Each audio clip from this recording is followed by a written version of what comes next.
Welcome to Season 2, Episode 20 of the Collected Podcast. I'm Jess Biondo. And I'm Tia McNelly. This week, we are so excited to have Kim Honeycutt back with us. Kim is a good friend of Collected Ministries. She has always been so supportive, and we are always super grateful for her wisdom.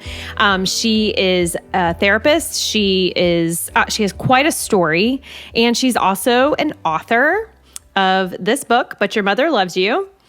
For those of you who are watching on video, you can see the cover of that. I highly recommend that book about overcoming the cycle of toxic love so that you can live your life without shame. Kim, welcome back to the Collected Podcast. Hey, Tia. Hey, Jessica. Hey. I'm so excited to be here. Like, this is good. Like, seriously, I'm so for y'all. And I just want you to know, like, I've been heart so heavy and just been praying and was just in deep prayer. And then, like, the next day, I got your email. So thank you. Awesome. Thank all of y'all for being obedient. And so that I could have an opportunity to unburden my heart in front of y'all. Excellent. We treasure your vulnerability and openness, and just how you handle what you know with such open hands, because we should be paying you a whole lot of money for the words you're about to share with us. So. We know that people pay a lot of money to come sit in your office and get this information and to have these conversations. And so we just wanted to open the floor, first of all, today and allow you to speak your heart. What are the things that are burdening you in light of COVID-19, in light of racial tensions, in light of your own story? In that context. So just, give us a little picture of what's on your heart. And I know I'm going to have a lot of questions for you. And before we get into that, to give you a little time to think, I just want to remind our listeners that your whole story that you shared with us is in Season 1, Episode 23. So they can go back and listen and hear more in depth about your life and your story. But just so our new listeners get a snapshot of who you are, could you let us know a little bit about your background and just who you are in general? Absolutely. Thank you for that. I appreciate it. So I am a psychotherapist. And so what that means is I have this great opportunity to meet with people and help them be able to find what blocks them from the sunlight of the Spirit. And so it all started for me because it's just a life of empathy, and I want to talk about empathy today. But just say a little bit about my background that led to me to be a psychotherapist is that I grew up in Fort Mill, South Carolina. But my dad's 100% redneck. Love him, adore him. He's an attorney. He's an amazing man. He's my favorite person in the whole world. But my mother is from Panama. My mother is full-blooded Hispanic. And so I grew up in that culture. I also grew up, as I said, in a small town, which meant when people met my brother, and my brother looks like my mom, and he's dark. And I just, by stereotypical, don't look Hispanic, right? There's certain features about me that are a little bit different. But honestly, if you're white, you probably don't pick up on that. But that because of that, people would meet my brother and me, and I remember they would look at us and ask which one of our parents was black. And my brother has faced great discrimination. He's been told he's not dark enough and he's not white enough. And so for my mom and how she got treated when she came to this country, and just people yelling the N-word at my family and things I've experienced, it created this beautiful, painful empathy and just level of compassion that has just allowed me to have a certain open-mindedness that I get to use today. So even being a therapist right now in the times, honestly, I've had a lot of white people coming in asking me questions because I'm the white person that they can ask that kind of stuff. And that's just an absolute honor because it's part of why I'm so happy about your podcast. We've got to have conversations about this. We'll also tell you that I was probation and parole officer for 2.5 years. And I would have done it longer, but I left to go to graduate school. And so I've been through the police academy. I know what it's like to arrest somebody. And so I have incredible empathy when it comes to that. It's an incredibly dangerous and hard job. So I do feel like the Lord has given me a lot of different perspectives on this that I want to share about today. That's good. Let me ask you just straight up, Kim, because, I mean, you know, my husband's in law enforcement. And right. Do you You may have it sorted out a little better than me because you're smarter, you have more education, and you're a therapist. What was that? Say it again. What? You're smarter than me. There you go. It's on record now. But are you feeling the tension of those different perspectives in this season? Because I know I am. Yeah. Oh, absolutely. My heart's really heavy. And it's not about sides for me. I'm always on God's side. I'm seeking his face in all of this. That's good. And the people I know, and I have many people of color in my life, the people that I know aren't just the way we talk and how they're talking about this is not what you're seeing on Facebook. Right. It's, the law enforcement people I know is not the people that are in the videos, but it doesn't mean that there's not a problem. Right. All right. There's absolutely a problem. And absolutely. Yeah. And part of what my heart's heavy for is that people are accosting me in all this. I'm getting a lot of private messages and people are attack's too strong of a word, but they're coming at me for my stance in this. And for even posts that I've liked, people have private messaged me over it. Really? Absolutely. And so I think people are so in a trauma response. They don't know where to put it. And I think I'm an easy target for them to try to process it with them. Yeah. And so it's part of the reason why I was in prayer of like, how do I hold all this for people coming at me? And and again, I know for me, the people in the Black and brown community, people have come at them on so many different things, and it gives me a deeper understanding. But I'm not at my best when someone's coming at me. Who is? Right, exactly. You know who was? Jesus. True. Jesus, the only person that was abused and was at his best when he was abused. That is such a good point that I have never had. I've never had that thought. Well, once again, I'm the smart one. It's true. It's true. Right. You get full credit today. So humble.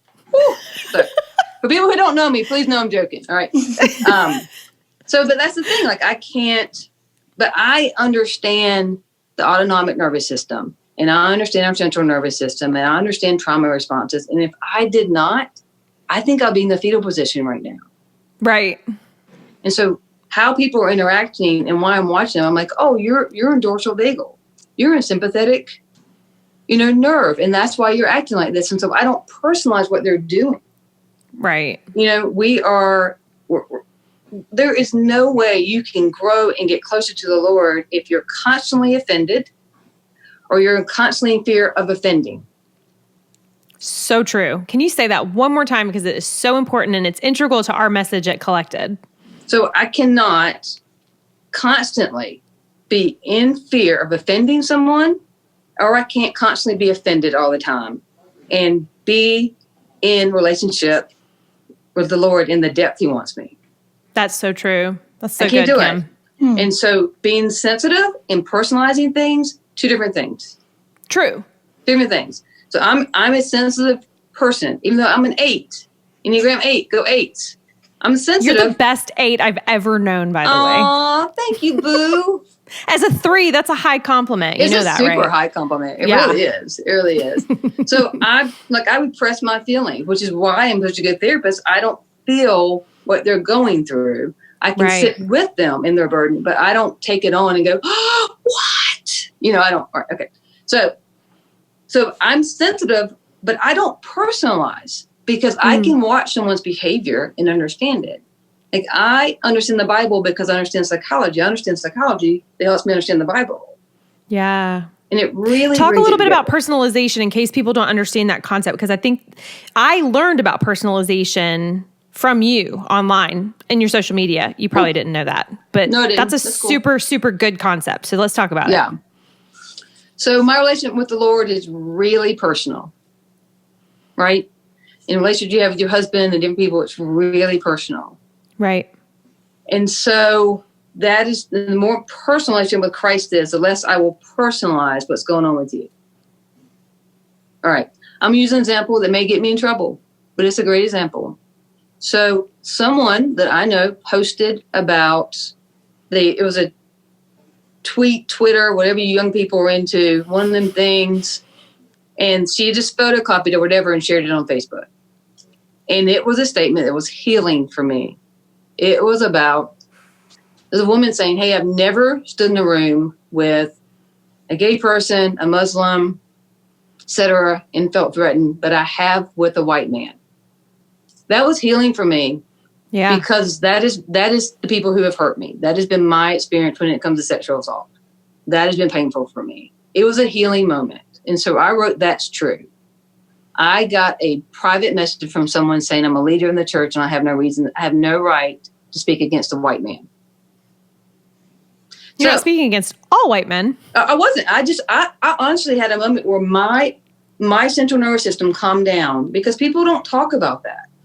Mm-hmm. There is also implicit bias against white men. There's an assumption into that's not talked about. And to me, that brought up that as well. I thought that was a good point. Yeah. But when the person sent me a private message, and again, what I said was public, so they can do this. What they came at me with was so long, I knew it was about them. Right. Yeah. Right. And so I don't defend. I didn't say, hey, that was a healing moment for me. That was about me. I heal people all day long. I don't get healed unless I go do something. I had a moment. Yeah. And now you're coming at me. I'm not going into all that. Right. That was about her 100%. And I stayed calm in the conversation and I heard her concern and all that. And she still came at me. Further evidence. It's about her. Right. I'm not personalizing that. That's good. Mm-hmm. That's interesting because, my personal, like Tia McNelly Notes platform is really focused on intentional living and Christ-centered soul care. And that obviously bleeds into Collected because Collected is kind of all the content for the book Collected that I'm working on. And when I think about... Yeah, I know. I'm so excited. Yeah. But when I think about, when you really boil that down, Jess and I were just talking about this earlier today, the concepts all boil down to being well so that you can love well. Woo! Say it again. And so if we can be well and love well, I think we've done it. I think that's going to make us Christ-like. That's going to give us the opportunity to bring healing into situations. And you, Kim, have done the work to be well so that you can love well in that situation. You are a well and healthy person, and you can look at someone else's unhealth and say, this isn't actually about me. I can stay unoffended in this scenario and just love you and serve you in this. And that's huge. And I think that's the goal. I spent a lot of my life being offended and personalizing. Right. And it's bondage, right? And we're not called to bondage. Right. We're not. And so one thing I want to throw out there is, the Lord gave me this today when I went for a run. I was thinking about you and saying, T is great. T is great. And I'm sure that was the chant the whole time I was running. And so I will go into this. I want to go into autonomic nervous system and understand trauma responses. But part of why running works for me, and it's my be still, know that I am God, is that your autonomic nervous system is things you can't control. It's blinking, it's digestive system. The one thing you can manipulate is your breath.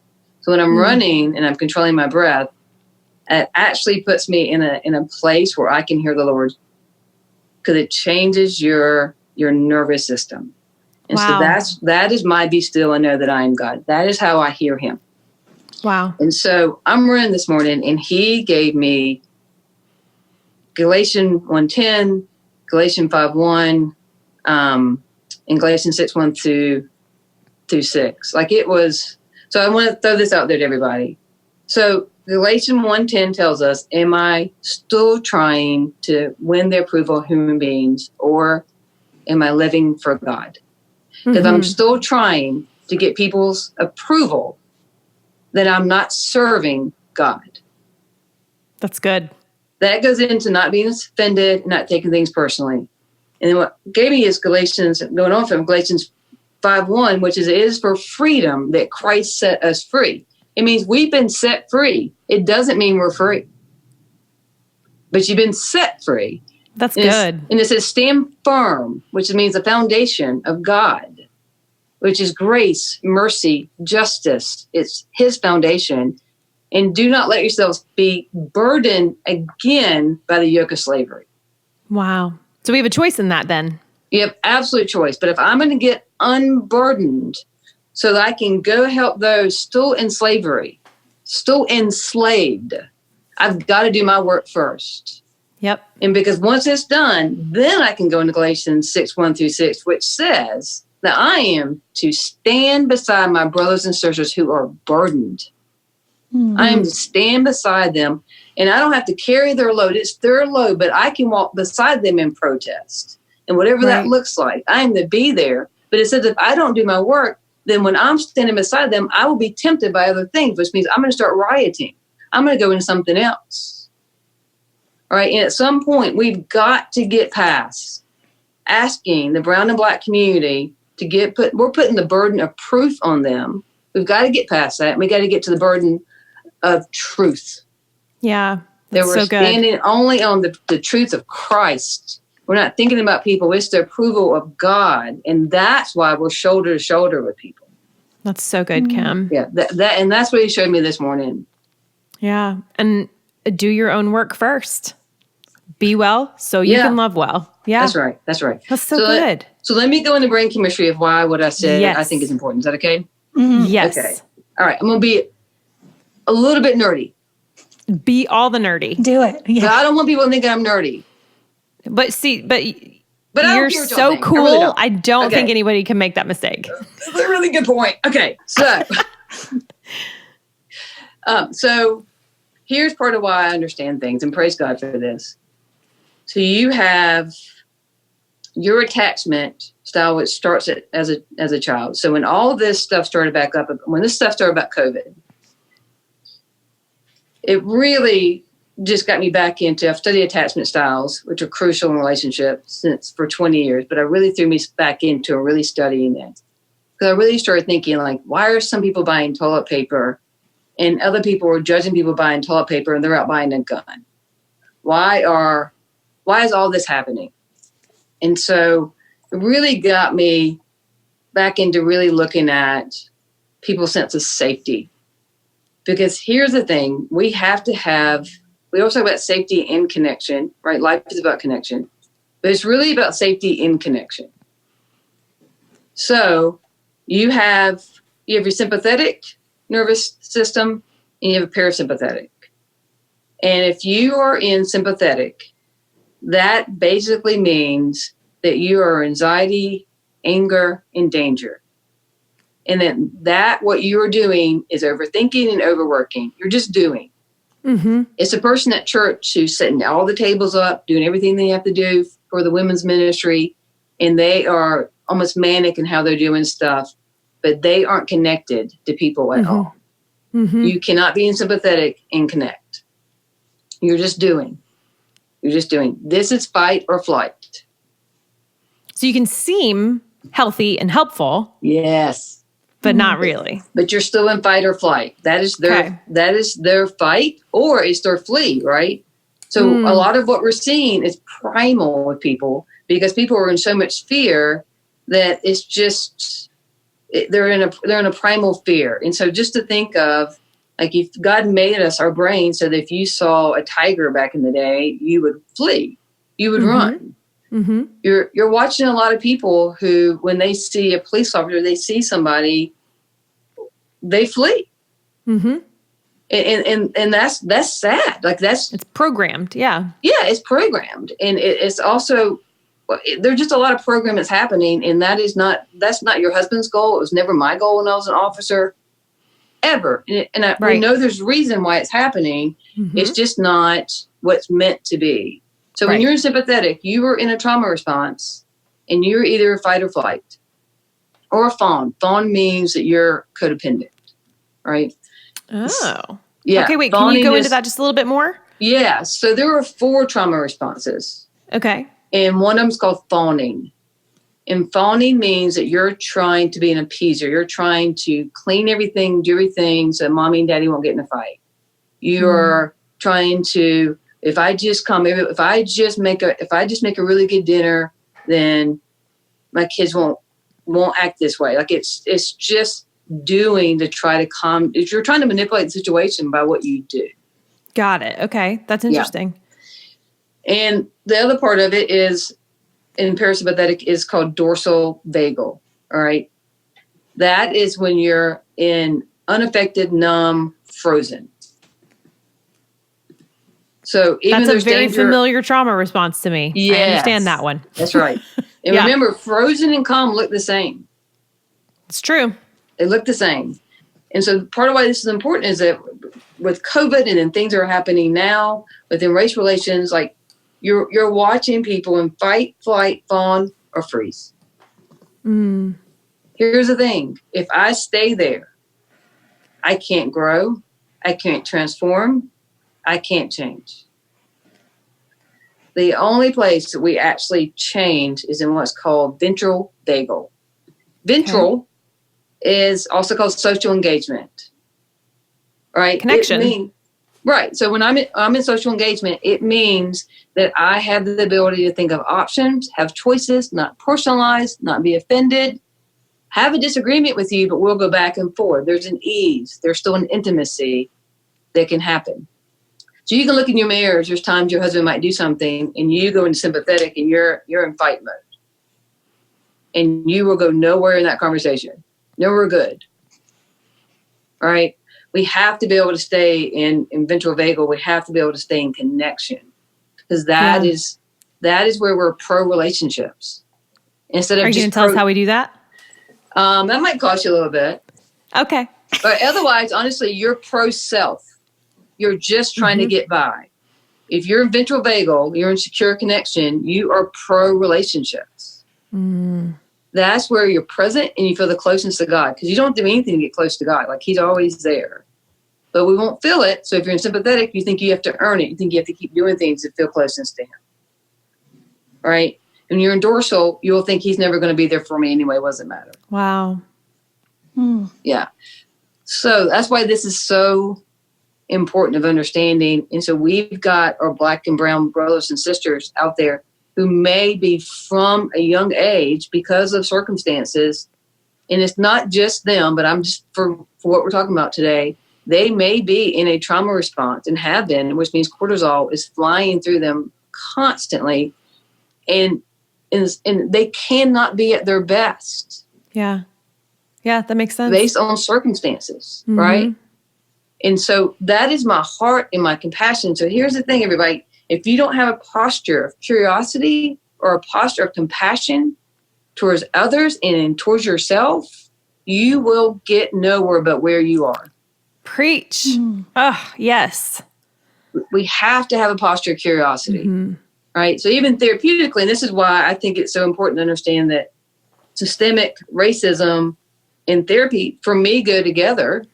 Because if you're going to break down your system may be being built up in life to be abused in a relationship.